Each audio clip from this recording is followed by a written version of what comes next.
Hi everyone, welcome to Code with Confidence. In this video, we are going to solve very popular DSA interview problem जो कि बहुत ही frequent पूछी जाती है online assessment में और इंटरव्यूज में। वो है स्टॉक बाय एंड सेल। तो ये प्रॉब्लम क्या कहती है, इसमें हमें एक एरे दिया हुआ होता है जो कि आप लीड कोड पे देख सकते हैं। ये problem stock buy and sell, ये प्रॉब्लम क्या कहती है, इसमें हमें एक स्टॉक की प्राइस जिसका एरे दिया जाता है, ठीक है। उसमें हर एक इंडेक्स हमारी डेज को दर्शाता है, जिसे हम एक एग्जांपल के लिए एक ग्राफ के फॉर्म में भी देख सकते हैं। मान लीजिए ये 7 डे पे हमारा स्टॉक 7 है, स्टॉक की प्राइस 7 है, देन हमारी प्राइस डिक्रीज हुई है एंड देन 1 पे हमारी प्राइस इतनी, और ये हमारा एक कर्व बन जाता है जो कि हमारे स्टॉक की प्राइसेस को दर्शाता है, ठीक है। अब इसमें हमें हमारा टास्क क्या होता है, हमें स्टॉक बाय करना है और स्टॉक सेल करना है सच दैट कि हमारा प्रॉफिट जो मैक्सिमम प्रॉफिट होना चाहिए, ठीक है। तो ये प्रॉब्लम यही कहती है कि आपको मैक्सिमम प्रॉफिट निकालना है आपको इस एरे से। ये प्राइस स्टॉक की प्राइसेस का एरे है, उसमें से आपको मैक्सिमम फाइंड करना है सच दैट कि आप अगर मान लीजिए किसी भी दिन आप स्टॉक खरीदते हैं तो उसके फ्यूचर वाले दिन ही आप उस स्टॉक को सेल कर सकते हैं। मतलब आप ना, जैसे आज आपने स्टॉक खरीदा तो आप आज ही सेल करेंगे तो आपका 0 प्रॉफिट होगा, उस सेम डे पे आप नहीं बेच सकते, मतलब उसे किसी डिफरेंट डे पे बेचना होगा। ये हमारे प्रॉब्लम स्टेटमेंट कहता है। तो अब हम देखते हैं कि हम ये अचीव कैसे करें। अब पहले कुछ कंडीशंस होती हैं, जैसे मान लीजिए हमने 7 पे खरीदा और 7 पे ही बेच दिया तो हमारा कोई भी प्रॉफिट नहीं होगा, और अगर हम 7 खरीद के 1 पे बेचेंगे तो -6 हमारा लॉस में चला जाएगा। तो हमें ऐसे दिन पे खरीदना है जो कि मिनिमम प्राइस हो। अब जैसे मान लीजिए 1 पे हमने खरीदा, 3 पे सेल किया तो हमें +2 का प्रॉफिट हुआ। अब प्रॉफिट हुआ पर ये मैक्सिमम नहीं है, तो मैक्सिमम करने के लिए हमें साफ दिख रहा है कि हम 1 पे खरीदें और 6 पे सेल करें तो हमारा प्रॉफिट 5 बन जाएगा, जो कि हमारा मैक्सिमम प्रॉफिट होगा इस केस में। तो इससे हमें क्या समझ आता है, इससे हमें ये समझ आता है कि हम अगर, अच्छा एक और कंडीशन पहले देख लेते हैं कि अगर ऐसा कौन सा केस होगा जिसमें कि हमें प्रॉफिट ही नहीं मिलेगा। तो उसमें वो केस होगा कि हमारा स्टॉक डिक्रीज ही होता जा रहा है। मान लीजिए हमारा स्टॉक 7 पे हमने खरीदा और उसके बाद स्मॉल नंबर ही आए, स्मॉल प्राइसेस ही आए तो हमारा जो प्रॉफिट होगा वो 0 हो जाएगा, ठीक है। अब हम देखते हैं कि हम मैक्सिमम प्रॉफिट कैसे फाइंड कर सकते हैं। तो हम इस एरर को यहाँ पे नोट कर लेते हैं, 715364, ठीक है। अब हमें बाय करना है तो हम बाय कब करें। तो अगर मैं बोलता हूँ कि हम बाय करने की चिंता छोड़ दें और हम हर एक दिन को, जैसे हम बाय करेंगे तो ऑब्वियस सी बात है हम मिनिमम पे बाय करेंगे और मैक्सिमम पे हम उसे सेल करेंगे। पर तो क्या ऐसे आंसर आ सकता है कि हम 7 पे हम नहीं सॉरी 1 पे हम बाय कर लें और 7 पे हम सेल कर दें, ऐसा हमारा आंसर आ सकता है? नहीं आ सकता, क्योंकि उसमें बोला गया है कि आप फ्यूचर के दिन में ही सेल कर सकते हैं। अगर आप ऐसा नहीं कर सकते कि आप पहले 1 पे बाय कर लें और 7 पे सेल कर दें, आपको पहले बाय करना पड़ेगा। तो आपको पहले बाय करना पड़ेगा और फ्यूचर के किसी डे पे आपको सेल करना पड़ेगा। आप पीछे जाके सेल नहीं कर सकते कि 1 पे बाय कर लिया और 7 पे आपने सेल कर दिया, ये आप नहीं कर सकते क्योंकि ये कंडीशन दी हुई है प्रॉब्लम में। इसलिए ये हमारी अप्रोच काम नहीं करेगी इस प्रॉब्लम में। तो अब इस प्रॉब्लम के लिए हम एक अप्रोच लगाते हैं कि हम हर एक डे को सेलिंग डे की तरह ट्रीट करेंगे। अब इसका क्या मतलब वो हम समझते हैं। मान लीजिए हमने पहले दिन को ही सेलिंग डे समझा, फिर दूसरे दिन को भी हमने सेलिंग डे समझा। ऐसे करके हम हर एक डे को सेलिंग डे समझेंगे, और जब हमारा 6 डे पे हमारा जो प्रॉफिट मिलने वाला है, तो उससे पहले जो मिनिमम होगा, उससे पहले का जो भी मिनिमम होगा वो हमारा बाइंग डे होगा। इसका क्या मतलब है, जैसे मान लीजिए 6 पे हमें सेल किया, 6 डे को हम सेलिंग डे की तरह ट्रीट कर रहे हैं, उससे पहले जो भी मिनिमम होगा पूरे एरे का, वो हमारा बाइंग डे होगा। तो हमारा बाइंग डे क्या होगा, 1 होगा। अब ये हम कैसे निकालेंगे, तो वो हम देखते हैं। ठीक है, हम हर एक डे को सेलिंग डे की तरह ट्रीट करेंगे। जैसे मान लीजिए हमने 7 को भी सेलिंग डे की तरह मान लिया, 1 को भी सेलिंग डे की तरह मान लिया, 5 को भी, 3 को भी, एंड 6 को भी, एंड सो ऑन।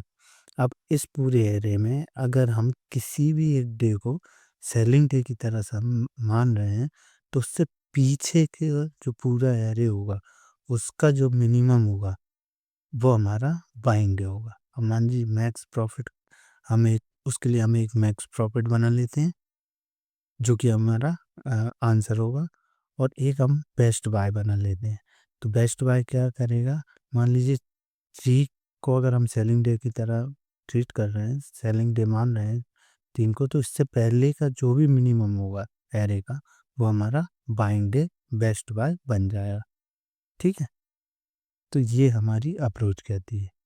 अब इसे हम देख लेते हैं कि ये हमारा कैसे प्रॉफिट, मैक्सिमम प्रॉफिट कैलकुलेट हो सकता है।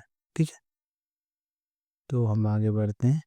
तो हमारा इंडेक्स, अगर मान लीजिए जो भी इंडेक्स है 0 से लेके उस इंडेक्स -1 तक का जो भी मिनिमम होगा वो हमारा बेस्ट बाय हो जाएगा। ठीक है, मतलब 0 टू इंडेक्स -1 तक जो भी मिनिमम होगा वो हमारा बेस्ट बाय कहलाएगा। ये हमारा बेस्ट बाय वेरिएबल करेगा। ठीक है, तो अब इसको हम देख लेते हैं यार एक बार ड्राई रन करके। अब मान लीजिए हमारा पहला बाइंग डे क्या हो जाएगा।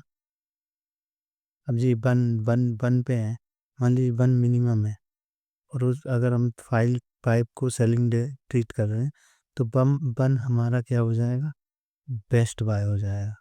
ठीक है, एंड 3 के लिए भी 1 ही होगा, 6 के लिए 1 ही होगा। अब मान लीजिए हम 7 को अगर हम बाइंग डे मान रहे हैं, मतलब सेलिंग डे मान रहे हैं, तो वो बाइंग डे भी वही होगा क्योंकि सिंगल एलिमेंट। तो हम उसी को क्या बोल देंगे, उस केस में बेस्ट बाय बोल देंगे। ठीक है, हमने सेलिंग डे को ही, सॉरी 7 को हमने बेस्ट बाय बोल दिया। अब हमें अगर सेल करें इसको, तो हमने बाय भी 7 पे किया और सेल भी हम 7 पे कर रहे हैं, तो क्या हमें कोई प्रॉफिट मिलेगा, नहीं मिलेगा। तो उस केस में हमारा 0 ही प्रॉफिट रहेगा।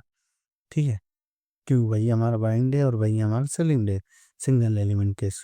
तो हम शुरुआत कहाँ से करेंगे, 1 से करेंगे, हम 0 से शुरुआत करेंगे ही नहीं।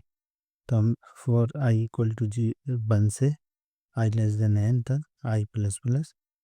अब हम 1 को हमारा सेलिंग डे मान रहे हैं, तो क्या हमें कोई प्रॉफिट मिलेगा।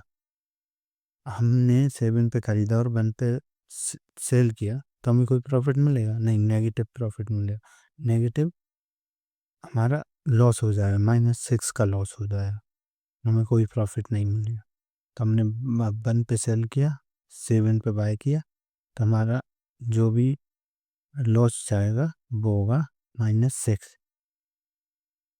ठीक है, तो हम किस केस में हमें प्रॉफिट होगा, जिस केस में प्राइस ऑफ आई जो रहेगी वो ग्रेटर देन होगी बेस्ट बाय से। अभी ये मान लीजिए 7 और 7 होते, तो उस केस में भी हमारा कोई प्रॉफिट नहीं निकलता, क्योंकि दोनों इक्वल होते। तो इक्वल की केस में भी हमें कोई प्रॉफिट नहीं मिलेगा, और अगर बड़ा है तो भी हमें कोई प्रॉफिट नहीं मिलेगा। ठीक है, हमें प्रॉफिट किस केस में मिलेगा, प्रॉफिट मिलेगा लेस वाले केस में, कि हमारी जो बाइंग की प्राइस है वो हमारी लेस हो हमारी सेलिंग की प्राइस से है। ठीक है, तो अब स्टार्टिंग में बेस्ट बाय हमारा वही रहेगा। अब हम बेस्ट बाय को क्या लेंगे, मिनिमम ऑफ क्या, minimum what, minimum of buy best buy और प्राइस ऑफ आई जो भी होगा उसका मिनिमम लेंगे जो कि हमारा बाइंग डे होगा। तो अब 5 के लिए हम देखते हैं। 5 के लिए हमारा बेस्ट बाय क्या होना चाहिए, हम प्राइस ऑफ आई क्या है हमारी 5, अगर वो ग्रेटर देन है बेस्ट बाय से, मतलब बेस्ट बाय क्या है हमारा 1, अभी 1 है बेस्ट बाय, तो हाँ ग्रेटर देन है, तो इस केस में हमें प्रॉफिट मिलेगा। तो मैक्सिमम प्रॉफिट हम कैसे निकालेंगे, max of maximum profit and price of I, मतलब करंट स्टॉक की price minus best buy. Current stock की प्राइस से अगर हम बेस्ट बाय माइनस कर देंगे तो हमारा प्रॉफिट निकल जाएगा, और इन दोनों का जो मैक्सिमम होगा वही हमारा मैक्सिमम प्रॉफिट कहलाएगा। ठीक है, अब लास्ट में बेस्ट बाय को अपडेट कर देंगे। बेस्ट बाय क्या होगा, मिनिमम होगा बेस्ट बाय का और करंट प्राइस, अगर करंट स्टॉक प्राइस छोटी है बेस्ट बाय से तो वो हमारे लिए बेस्ट बाय बन जाएगी। ठीक है, जैसे कि 3 के केस में 3 - 1 क्या होता है, तो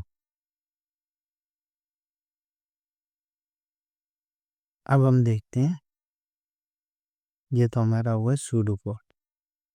अब इसके बाद हम चलो तब कोड की तरफ बढ़ते हैं। तो कोड के लिए हम एक वेरिएबल बना लेते हैं मैक्स प्रॉफिट नाम से, जो कि स्टार्टिंग में 0 होगा, और एक वेरिएबल बना लेते हैं बेस्ट बाय से एलिमेंट होगा। फिर हम एक लूप चला देते हैं, I equal to 1, I less than जो भी एरे की साइज है आई प्लस प्लस, अगर तो हमारी करंट स्टॉक की प्राइस ऑफ आई अगर ग्रेटर देन बेस्ट बाय से तो हमें मैक्स प्रॉफिट मिल जाएगा।